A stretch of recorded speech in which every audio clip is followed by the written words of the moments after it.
Canto 14. The World Soul.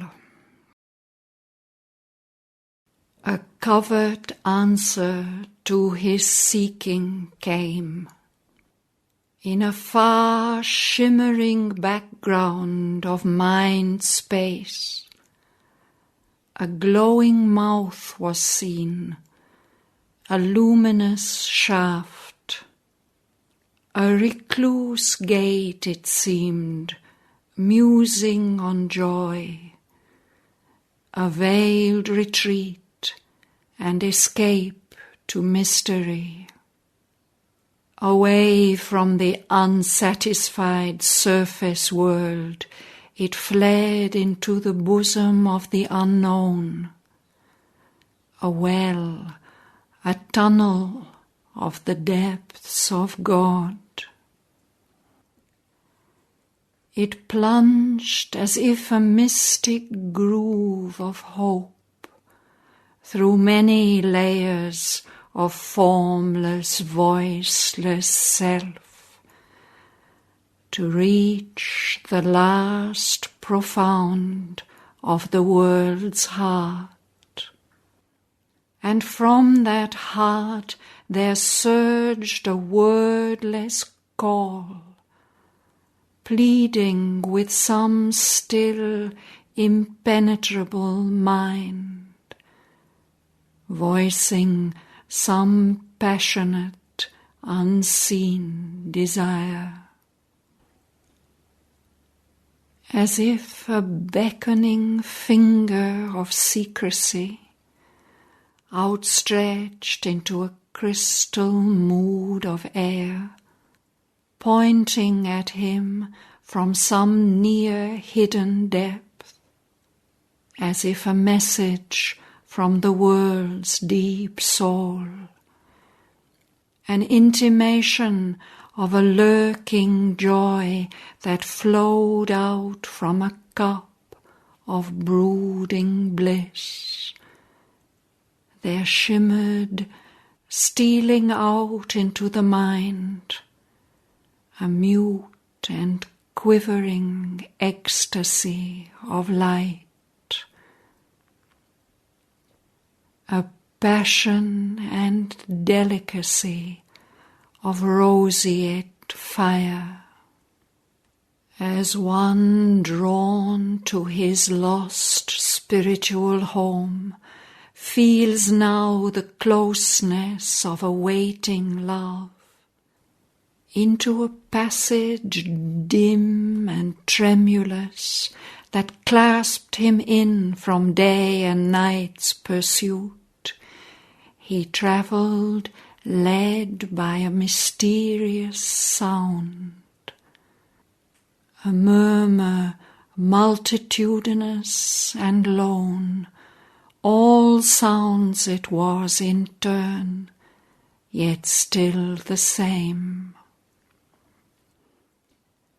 A hidden call to unforeseen delight, in the summoning voice of one long known, well loved, but nameless to the unremembering mind. It led to rapture back the truant heart. The immortal cry ravished the captive ear. Then, lowering its imperious mystery, it sank to a whisper circling round the soul. It seemed the yearning of a lonely flute that roamed along the shores of memory and filled the eyes with tears of longing joy. A cricket's rash and fiery single note, it marked with shrill melody night's moonless hush, and beat upon a nerve of mystic sleep its high, insistent, magical reveille. A jingling silver laugh of anklet bells travelled the roads of a solitary heart. Its dance solaced an eternal loneliness, an old forgotten sweetness sobbing came. Or from a far harmonious distance heard the tinkling pace of a long caravan, it seemed at times, or a vast forest's hymn, the solemn reminder of a temple gong, a bee croon honey drunk in summer aisles, ardent with ecstasy in a slumberous noon, or the far anthem of a pilgrim sea. An incense floated in the quivering air.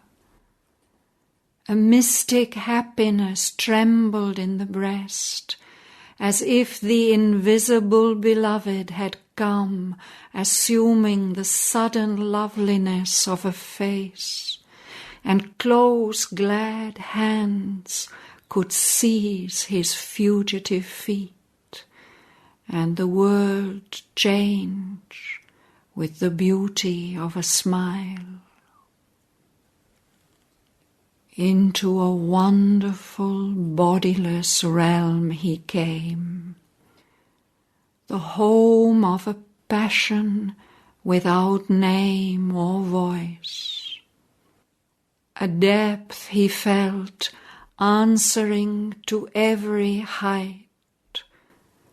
A nook was found that could embrace all worlds, a point that was the conscious knot of space, an hour eternal in the heart of time.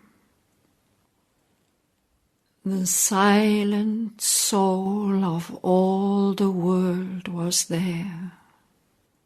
A being lived, a presence and a power, a single person who was himself and all, and cherished nature's sweet and dangerous throbs, transfigured into beats divine and pure. One who could love without return for love, meeting and turning to the best, the worst. It healed the bitter cruelties of earth, transforming all experience to delight. Intervening in the sorrowful paths of birth, it rocked the cradle of the cosmic child, and stilled all weeping with its hand of joy. It led things evil towards their secret good. It turned racked falsehood into happy truth. Its power was to reveal divinity, infinite, coeval with the mind of God. It bore within itself a seed, a flame, a seed from which the eternal is newborn, a flame that cancels death in mortal things. All grew to all, kindred and self and near. The intimacy of God was everywhere. No veil was felt, no brute barrier inert. Distance could not divide, time could not change. A fire of passion burned in spirit depths. A constant touch of sweetness linked all hearts, the throb of one adoration's single bliss in a rapt ether of undying love. An inner happiness abode in all, a sense of universal harmonies, a measureless, secure eternity of truth and beauty and good and joy made one.